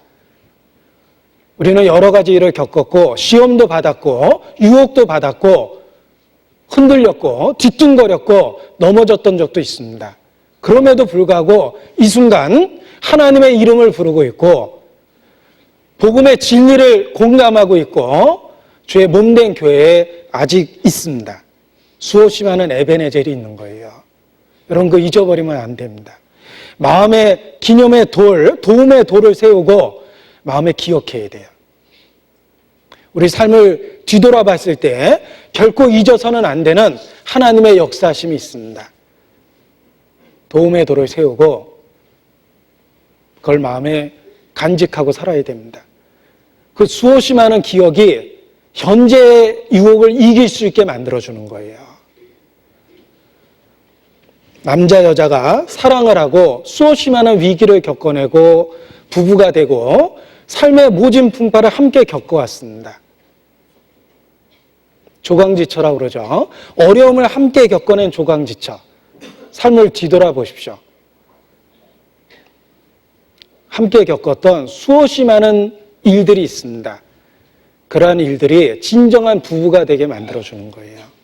나이가 들어서 아름다움은 잃어버리고 단점은 수없이 보인다 하더라도 수없이 많은 삶을 함께 겪었기 때문에 평생에 버릴 수 없는 아내가 된 겁니다. 남편이 된 겁니다. 삶의 에벤에젤이 있기 때문에 진짜 부부가 된 거예요. 마찬가지입니다. 신앙에도 결코 잊어서는 안 될 에벤에젤들이 수없이 많습니다. 현재 우리가 누리고 있는 것을 한번 생각해 보십시오. 내게 있는 것 중에 받지 아니한 것이 무엇이냐? 무엇이냐? 물어보고 있죠? 우리가 가지고 있는 모든 것들은 하나님의 은혜에 의해서 주어진 겁니다. 구원받은 이후 하나님은 수없이 많은 것을 주셨습니다. 은혜 위에 은혜를 더하셨습니다. 기억하십니까? 에벤에셀. 기억하셔야만 합니다. 그것이 합당한 거예요.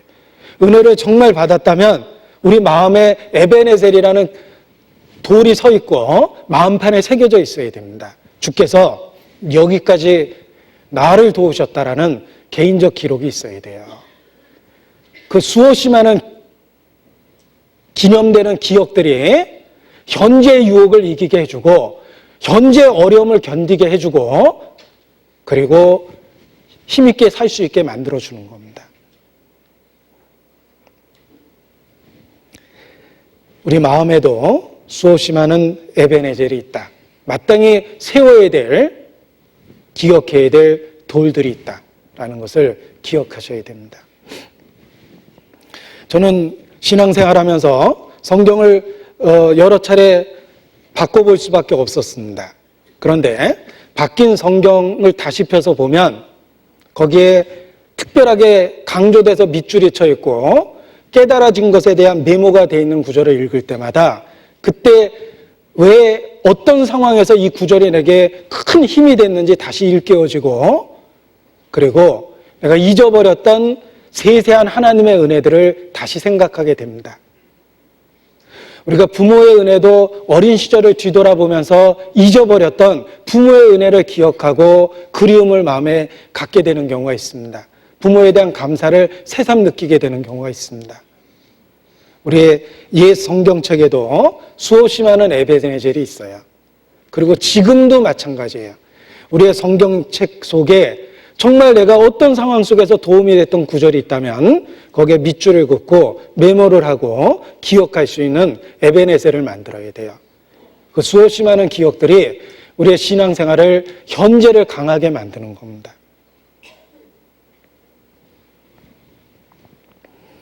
우리의 삶을 뒤돌아보면 하나님이 붙잡아준 수없이 많은 손길이 있습니다. 막아준 놀라운 은혜가 있습니다. 제가 막아줬다고 그랬죠?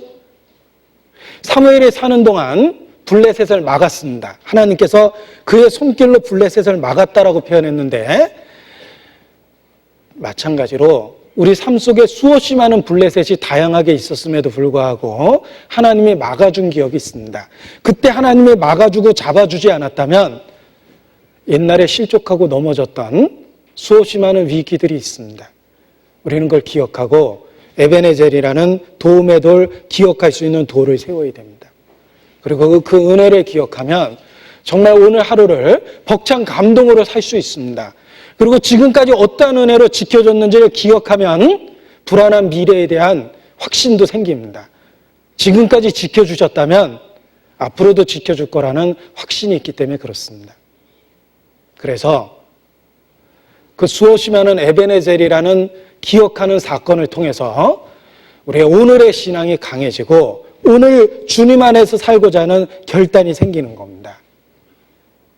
여호와께서 여기까지 나를 도우셨다라는 걸 기억해야 됩니다. 여기까지라는 말을 원어 공부를 해보니까 이곳까지, 이때까지라는 장소와 시간의 개념이 같이 들어있는 단어였습니다. 장소를 불문하고 시간을 불문하고 주께서 여기까지 나를 도우셨습니다. 우리의 삶 구석구석에 에베네셀이 가득하다는 거예요. 주께서 이곳에서도 나를 도와주셨고 이때에도 나를 도와주셨고 하는 수없이 많은 기억들을 우리는 마음에 일깨워야 됩니다. 기념비를 보고 그 사건을 일깨우듯이 그 사건을 다시 우리에게 주신 수없이 많은 은혜를 일깨워야 됩니다. 그 받은 은혜를 일깨우면서 그리스도인답게 살 수 있는 결단을 하게 되고 죄에 대해서 죽을 수 있는 용기를 갖게 되는 겁니다. 그리스도의 사랑이 우리를 강건하시는도다. 사랑이 강건한다고 그랬죠. 그것이 신앙의 동력입니다. 동력의 근원입니다. 우리는 의무감이나 율법에 의해서 움직이는 게 아닙니다. 그리스도의 사랑이 우리를 강건하기 때문에 그 강건하는 사랑이 신앙의 동력의 근원이 되는 거예요. 그래서 아침에 눈 뜨면 주님 안에서 살겠다고 기도하고 죄의 유혹을 받으면 고민하고 주님의 도우심을 부르짖게 되는 겁니다. 죄를 슬퍼하고 하나님의 은혜를 사모하고 하나님 뜻대로 살고자 하는 열정을 갖고 삶의 목표를 확인하게 되는 겁니다. 그리스도의 사랑이 우리를 강건하기 때문에 사랑에 의해서 움직이기 때문에 지치지 않고 낙심하지 않고 다시 일어나서 계속해서 신앙생활을 할 수가 있는 것입니다. 사랑으로 하는 봉사는 지치지 않는다라는 말이 있습니다. 어머니가 아이를 키우는 봉사가 그러합니다. 사랑으로 키우기 때문에 반복되는 그 아이에 대한 희생이 공로의식 없이 생색내지 않고 반복해서 그 일을 할 수 있게 만들어줍니다. 하물며 우리는 더 놀랍고 큰 하나님의 사랑을 받았습니다. 그 하나님의 사랑을 우리 마음에 일깨우고 에베네셀, 여호와께서 여기까지 나를 도우셨다는 걸 일깨우면 그것이 주님을 위해서 살 수 있는 동력이 되는 겁니다. 그래서 정말 주님 안에서 살겠다라는 결심을 하고 그렇게 살 수 있도록 도움을 구하는 주님 앞에 진실된 기도를 할 수 있게 됩니다. 그리고 주님은 틀림없이 그러한 부르짖음과 기도에 응답하십니다. 그래서 그리스도인답게 살다가 주님 영광 중에 만나게 되는 겁니다. 에베네셀, 여호와께서 여기까지 우리를 도우셨다. 항상 우리의 삶 속에 역사하신 하나님을 기억하며 오늘 주님 안에서 살겠다고 결심을 하면서 살아가는 것이 필요합니다. 기도하시겠습니다. 아버지 하나님, 우리 마음에 진정한 진실된 소원을 주셨습니다. 그 소원대로 주님 뜻대로 살 수 있도록 능력을 주시고 연약한 우리 가운데 함께하여 주시기를 주님께 더욱 간절히 기도합니다. 결코 허비하지 않고 우리의 삶을 낭비하지 않고 주님을 욕되게 하지 않도록 우리의 간증을 지켜주시고 우리의 삶을 보존해 주시기를 주님 앞에 간구합니다. 또 교제를 떠나 서성이는 많은 형제자매님들을 기억하며 주님 앞에 더욱 간절히 기도합니다. 그들에게 기회를 주시고 주님을 사랑하는 마음을 일깨워 주셔서 같은 마음으로 주의 몸된 교회에 참여해서 이 생명의 복음을 전하는데 우리의 나머지 삶을 투자할 수 있도록 주님 도와주시고 이끌어 주시기를 부탁을 드립니다. 주께 모든 것 의지하며 저희를 사랑하시는 우리 구주 예수님 이름으로 기도합니다. 아멘. 찬송하시겠습니다. 409장 하시겠습니다.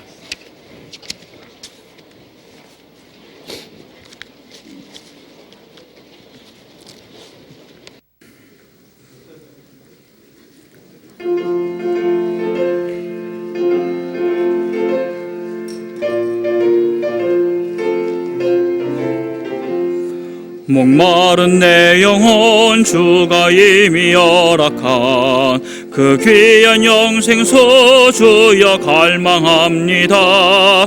그 약속 따라서 힘써 간구하오니 오 주여 내 기도 들어주소서. 예수의 사랑 예수의 사랑 바다 물결같이 내게 임하니 영광의 물결에 온전히 쌓여서 내 영혼의 기쁨 한량없도다. 주 내게 약속한 금비 내려주시려 은혜의 저구름 건너편에 떠올라 그 귀한 징조가 내게 밝히 보이니 나 힘을 다하여 주께 간구합니다. 예수의 사랑 예수의 사랑 바다 물결같이 내게 임하니 영광의 물결에 온전히 쌓여서 내 영혼의 기쁨 한량없도다. 은혜의 손앞이 지금 흡족히 내려 구원의 큰 강물 흘러차고 넘쳐서 내 주와 모든 죄 모두 씻어버리니 나 지금 은혜를 충만하게 받았네. 예수의 사랑 예수의 사랑 바다 물결같이 내게 임하니 영광의 물결에 온전히 쌓여서 내 영혼의 기쁨 한량없도다.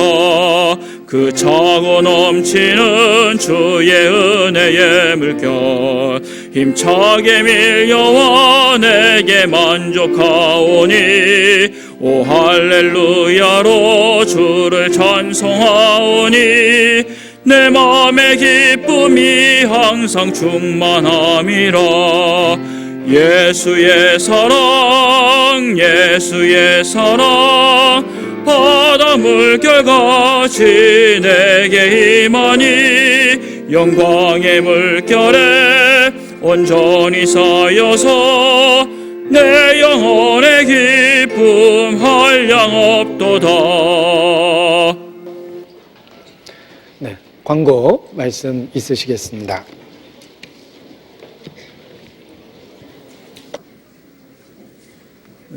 광고 한 가지 말씀드리겠습니다.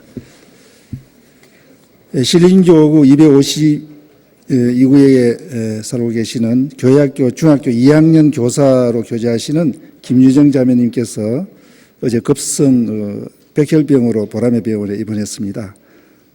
상태가 상당히 위급한 것 같습니다. 그래서 수혈로 좀 도와주셔야 되겠는데요. 먼저 그 헌혈증을 가지신 분들은 본당 실정 사무실이나 전원실에 좀 제출해 주시기 바랍니다. 헌혈증이 있으면은 수혈을 받을 수 있다고 그럽니다. 그리고 긴급 수혈이 필요한데요. 백혈 첨저 혈액형 B형을 가지신 분들 형제자매님들 계시면은 그 인터넷 깨사모 전체 교제실에 관련해서 그 게시글에 댓글로 이름과 연락처를 남겨주시든지 전화로 사무실이나 전동실에 좀 연락해 주시면은 긴급 수혈하는 데 도움이 되겠습니다. 좀 기도해 주시고요. 아마 좀 이독한 모양이다. 좀 협조해 주시기 바랍니다. 감사합니다. 마치겠습니다. 안녕히 돌아가시기 바랍니다.